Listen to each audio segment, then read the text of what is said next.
Hello everyone, this is Simon from writtenlegalenglish.com and welcome back to week 36 where we're going to be looking at two specific things, the active and the passive and dangling modifiers. So let's get started.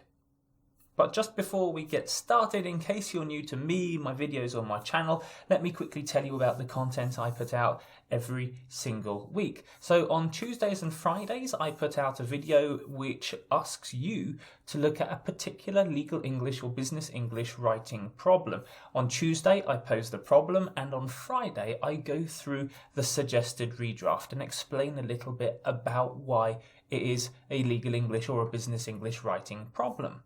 That's all available on my YouTube channel, LinkedIn, Facebook, Patreon even, wherever you want to watch that, you have got access to that. On Wednesday, I put out a video from my professional English writing course, which is a series of short videos that look at specific things, specific writing errors, explain a little bit about the problem, why it is a problem and how you can avoid that problem. And then if you want to join me on my Patreon page, you'll get access to the questions that I ask you to have a look at and the answer videos where I explain a little bit more and go through my questions to help you develop good writing habits and hopefully begin the process of breaking those cemented bad writing habits. Okay, so these are the two texts that I would like you to have a look at this week. The first one is a classic example of something that was written in the passive voice. It shouldn't have been written in the passive voice, it should be in the active voice. So this is what I would like you to do. Change the passive voice structure into the active voice. And in the process of doing so, think about the message and see if you can eliminate any unnecessary text, focusing on creating a simple, clear message which is still professional.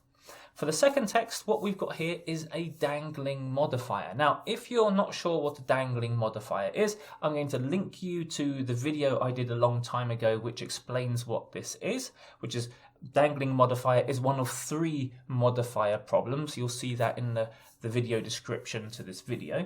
I'll also link you to other resources in case you want to check out some other people explaining what a dangling modifier is and explaining why this is a problem. But in this sentence, there is one. So find out what it is and then redraft the sentence to eliminate that problem.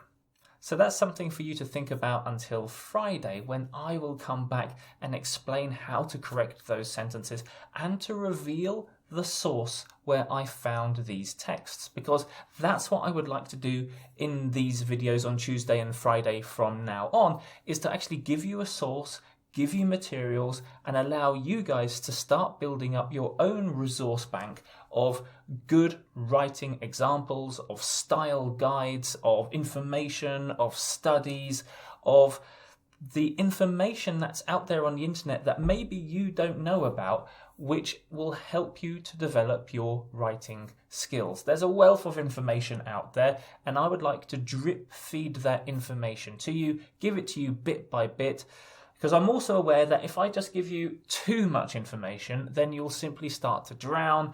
You'll not pick up on all of the messages that you should pick up on. So these videos from now on will hopefully allow you to develop your skills and also give you the chance to build your own resource bank full of useful information with the end result of helping you develop your professional writing skills. So with that being said, I'll see you on Friday, but be sure to see my video tomorrow that I'll release from my professional English writing course. So I'll see you then.